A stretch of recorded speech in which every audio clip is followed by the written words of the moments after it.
When 7-year-old Leo whispered 5 small words in the middle of a dusty gas station, he wasn't trying to be a hero. He was just stating a fact, a survival tactic he'd learned in the dark corners of his short, hard life. He said, "I sleep in the bathtub when he's angry." Those words, meant for no one but the giant, leather-clad biker who had shown him a moment of kindness, found their mark in the soul of a man named Coltrane. For a former combat medic, it was more than a confession. It was a distress signal, a flare fired in the dead of night. That quiet, desperate admission set off a chain of events that would turn a routine Tuesday afternoon into a silent siege, summoning 150 angels on iron steeds to answer the call of a single, terrified child.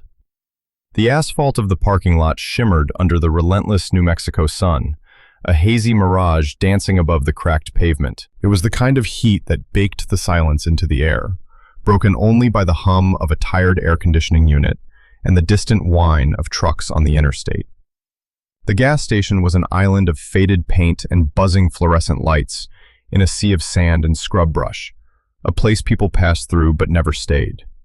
It smelled of gasoline, hot tires, and the faint, sweet scent of melting candy bars from the aisle inside. Cole, known on the road as Coltrane, swung a heavy leg over his Harley-Davidson. The chrome gleamed, a stark contrast to the dust that coated his leather vest and worn-out jeans. At 46, he was built like the mountains he loved to ride through, broad, solid, and weathered by time and trial. A thick, graying beard covered a jaw that had been set in determination for most of his life. His arms, covered in the ink of his history, told stories of his tours as an Army combat medic and his loyalty to the Iron Angels Motorcycle Club, whose patch was stitched proudly on his back. His road name wasn't about being heartless, it was about being unshakable. In the chaos of a firefight, with sirens wailing or engines roaring, Cole became a point of absolute calm. He was the man who could think when others panicked, the steady hand in the storm. Today, there was no storm. There was just the sun, the need for a cold bottle of water, and the long, open road ahead. He pushed through the glass door, a little bell announcing his arrival with a cheerful, out-of-place jingle. The cool air was a welcome shock. He nodded to the cashier, a teenager scrolling on his phone, and made his way to the refrigerated section. That's when he saw them. A man and a boy. The man, Rick, was wiry and agitated, his movements sharp and jerky like a cornered animal. He wore a stained tank top that showed off cheap, blurry tattoos. His eyes darted around the store, never settling, filled with a low-grade, simmering anger that seemed to be his default state. He was grabbing a 6-pack of beer, his knuckles white as he gripped the cardboard. The boy, Leo, was his opposite. He was a small, still point in the man's chaotic orbit. He couldn't have been more than 7, but his eyes were ancient. They were the color of a stormy sky, and they held a weariness that didn't belong on a child's face. He wore a long-sleeved shirt, a strange choice in the blistering heat, and it hung loosely on his thin frame. He kept his head down, his focus entirely on the scuffed toes of his sneakers. Coltrane saw the way Rick's hand was clamped on the boy's shoulder, his fingers digging into the slender bone. He saw the almost imperceptible flinch that rippled through the child every time the man spoke, his voice a low, gravelly growl. Something was wrong. It wasn't loud or obvious. It was a subtle discord in the quiet hum of the afternoon, a note played horribly out of tune that only certain ears could hear. Coltrane's ears, trained in the art of listening for the things left unsaid, heard it loud and clear. He knew what a scared kid looked like. He'd seen them in war-torn villages, their faces smudged with dirt and terror. He'd seen them in the back of ambulances, their small bodies broken by accidents. Fear had a universal language, and this boy was fluent. The long sleeves weren't for fashion, they were for hiding. The downcast eyes weren't a sign of shyness, they were a shield. Coltrane grabbed his water and moved toward the counter, his path intersecting with theirs. He kept his expression neutral, his movements slow. He didn't want to spook the man, but he needed a closer look at the boy. As he passed, he saw it, a shadow of a bruise, dark and ugly, peeking out from the collar of Leo's shirt, a yellowing, week-old testament to some forgotten moment of rage. His gut tightened. The medic in him cataloged the signs. The protector in him began to stir. At the counter, Rick slammed the beer down. "Got any cash back?" He snapped at the cashier, his voice laced with impatience. As Rick was distracted, a small red toy car slipped from Leo's hand, clattering onto the linoleum floor. It rolled to a stop right by Coltrane's boot. The boy froze, his eyes wide with panic, clearly expecting an explosion from the man beside him. Coltrane bent down slowly, his knees cracking a protest. He picked up the little car, its plastic warm from the boy's hand. He held it out, not to the man, but to the child. "You drop this, little man," he said, his voice a low, calm rumble. For the first time, Leo looked up. He met Coltrane's gaze. In the biker's eyes, he didn't see pity or judgment. He saw something else. He saw stillness. He saw strength. For a single, fleeting second, the boy saw a wall big enough to hide behind. Rick was still arguing with the cashier about transaction fees. The world had shrunk to the space between the giant and the child, and in that space, Leo took a breath and spoke the words that would change everything. He didn't shout. He didn't cry. He whispered, a secret passed from one world to another. "I sleep in the bathtub when he's angry." The words hit Coltrane like a physical blow. It wasn't a plea, it was a piece of intelligence, a battlefield report from a war no one else could see. The bathtub, a cold, hard porcelain fortress, a place to hide from fists and fury. It was specific, it was chilling, it was the absolute truth. The air in his lungs turned to ice. The quiet hum of the store faded away. All he could hear was the echo of that small, broken voice. He knew what he had to do. Rick finally got his cash, snatched the beer, and grabbed Leo's arm, yanking him hard. "Let's go. Now." The boy stumbled, his face pale. A choice stood before Coltrane, clear as the desert sky. He could walk away. He could get on his bike and ride into the sunset, leaving the boy to his porcelain foxhole. He could tell himself it wasn't his business, that he was imagining things, that he'd misheard. Or he could act. He thought of the oath he'd taken as a medic, to preserve life. He thought of the patch on his back, a symbol of a brotherhood that protected the vulnerable. He thought of those old, tired eyes in that young, scared face. There was no choice at all. He paid for his water in cash, leaving a 20 on the counter without waiting for change. He walked out the door, his steps measured and calm, betraying none of the urgency thundering in his chest. He saw the man, Rick, shoving the boy into the passenger seat of a beat-up, rust-eaten sedan. The car door slammed shut, with a sound like a jail cell closing. Coltrane swung onto his own bike. He didn't start the engine right away. He watched the sedan peel out of the parking lot, spitting gravel. He memorized the license plate. Then he pulled out his phone, his thumb moving with practiced speed across the screen. He sent a text to Duke, the president of his chapter. It was short, coded, and clear. Code Angel, small boy, blue sedan, license plate XYZ123. Heading east on Route 42. Need eyes. Stand by. A response came back in seconds. Copy, train. Angels are listening. Keep us updated. Next, he made a call. Not to 911, not yet. He didn't have enough for them to act on, just a feeling and a 5-word confession. He called Deputy Miller, a man he knew from a charity toy run, a cop who understood that justice didn't always wear a badge. "Miller," Coltrane said, "I've got a bad feeling. A man and a boy, maybe 7. Blue sedan. Plate is XYZ123. The kid looks scared, might be getting hurt. I'm following them now, just keeping a visual. Can you run the plate? See what you find?" "A gut feeling, train?" Miller's voice was cautious but respectful. "The worst kind," Coltrane replied. "All right, I'm on it. Don't engage, just be my eyes. Keep your line open if you can." Coltrane thumbed the engine of his Harley to life. The deep, guttural roar was a promise. He pulled onto the highway, keeping a safe distance, a silent, 2-wheeled shadow trailing the rust bucket sedan. After a few miles on the main road, the sedan made an abrupt turn onto a smaller, less traveled county road. Then another turn, onto a dirt track that sent plumes of dust into the air. Rick was heading into the middle of nowhere. Coltrane saw the man's head jerk toward the rearview mirror. He'd been spotted. The sedan sped up, its worn tires struggling for grip on the loose dirt. The car fishtailed, swerving dangerously. The quiet observation had just become a chase. Rick was no longer just a suspicious character. He was a man who was running, and that meant he had something to run from. The dirt road twisted deeper into the desolate landscape. The chase wasn't fast, but it was tense. Every slide of the sedan sent a jolt of fear through Coltrane. He wasn't worried about the man. He was worried about the small passenger being thrown around inside that metal can. He kept his distance, focusing on being a persistent, unavoidable presence. Finally, the sedan skidded to a halt in front of a single-wide trailer that looked like it had been forgotten by time. Its windows were grimy, the yard a graveyard of scrap metal and withered weeds. It was the kind of place where screams went unheard. Coltrane killed his engine and coasted to a stop behind a cluster of mesquite trees, well out of sight. He watched as Rick dragged Leo from the car and shoved him inside the trailer. The door slammed shut. Silence returned to the desert, heavier and more menacing than before. He pulled out his phone again, his fingers steady despite the adrenaline coursing through him. He dropped a pin of his location and sent it to Duke. "He's holed up, single-wide trailer, looks bad."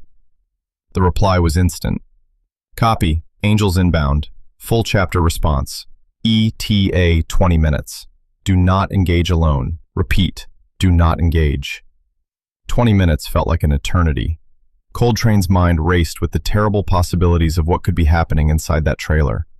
Every second that ticked by was a victory for the monster and a defeat for the boy. He fought the urge to storm the place himself, his medic training warring with his protective instinct. He had to trust his brothers.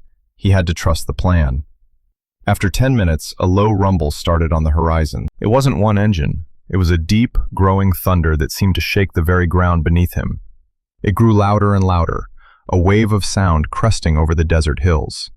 Then he saw them. They came over the rise not as a chaotic swarm, but as a disciplined column of chrome and steel.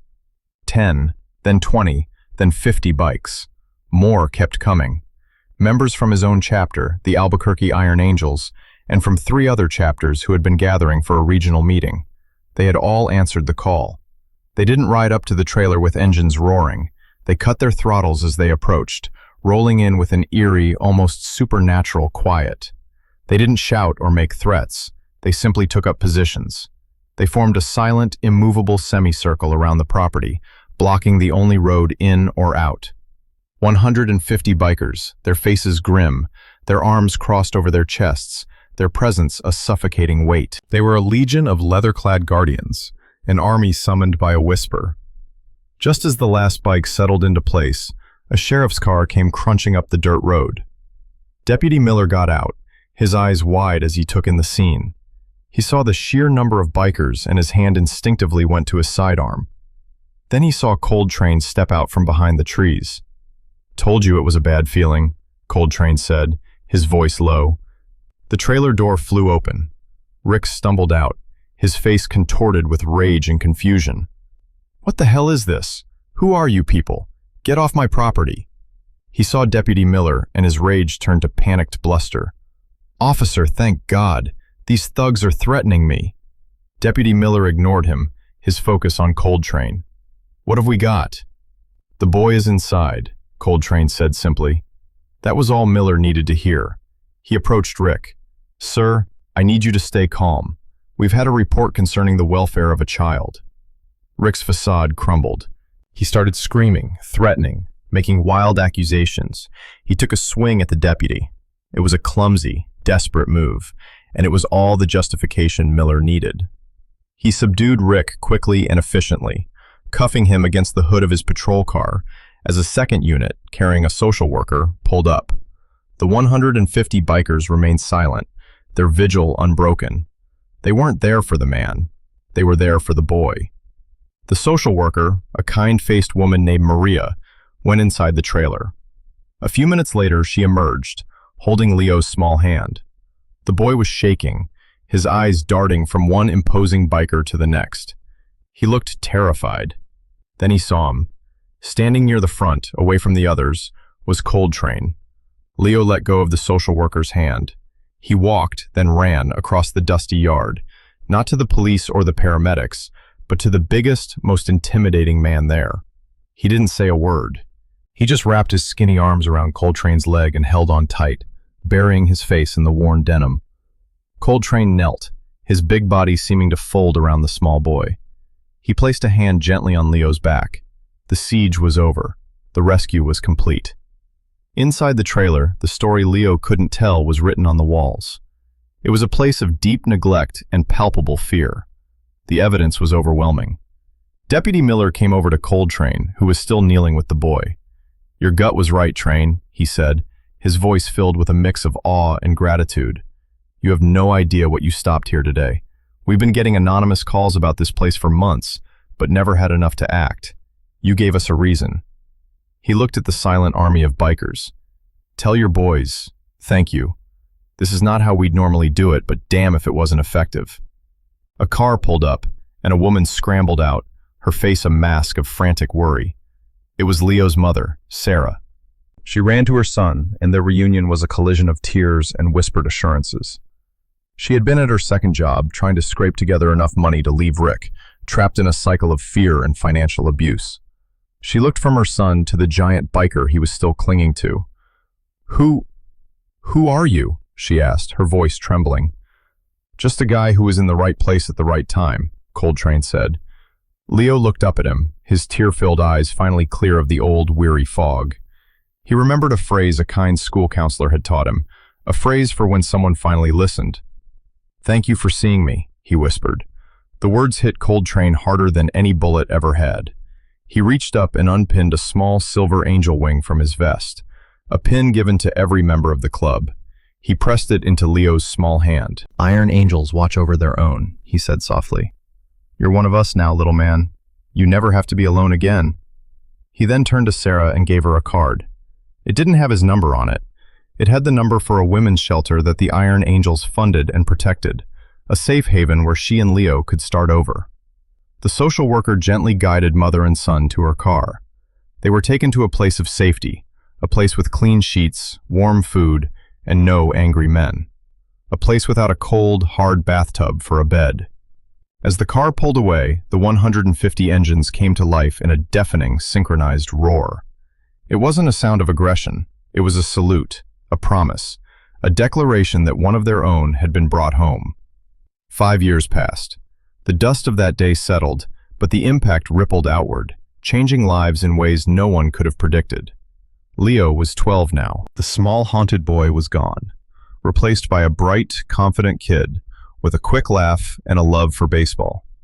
The long sleeves were a distant memory, replaced by short-sleeved jerseys with his team number on the back. He and his mom were safe, living in a small apartment in a town 2 states away. Sarah had gone back to school and was now a paralegal, specializing in helping victims of domestic abuse. Leo no longer flinched at loud noises.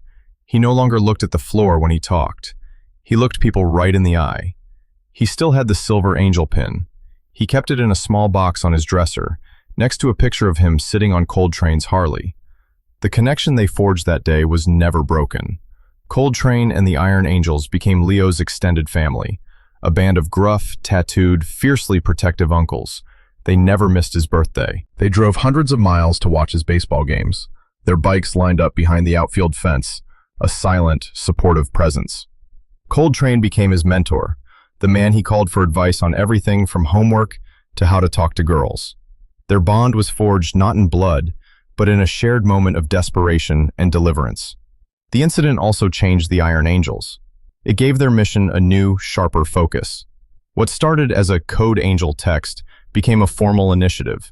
They created the Iron Angels Guardian Fund, a registered nonprofit dedicated to providing emergency relocation, financial aid, and support services for children and families escaping abusive homes.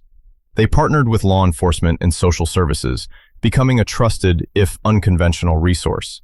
The story of the siege of Route 42 became a quiet legend in the community, a testament to what could happen when people refused to look away. Their annual Leo's Ride charity event raised hundreds of thousands of dollars for the fund.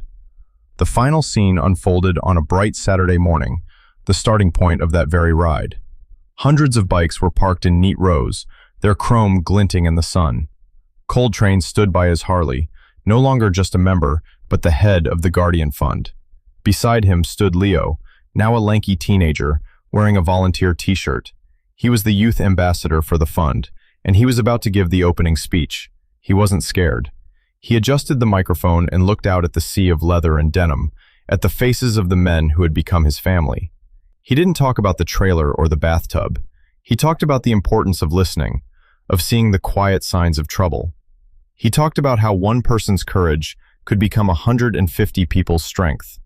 Coltrane watched him, a rare smile touching his lips. He saw the boy, no longer small, no longer defined by his fear, but by his resilience. He thought back to that dusty gas station, to the 5 small words that had started it all. He realized that the roar of their engines, the intimidating image of their club, it was all just background noise. Their true purpose, their real strength, was in their ability to be quiet enough to hear a child's whisper in a world that was too loud to listen. It was about seeing the one person everyone else looked straight through and telling them, with actions louder than any engine, "We see you. You are not alone."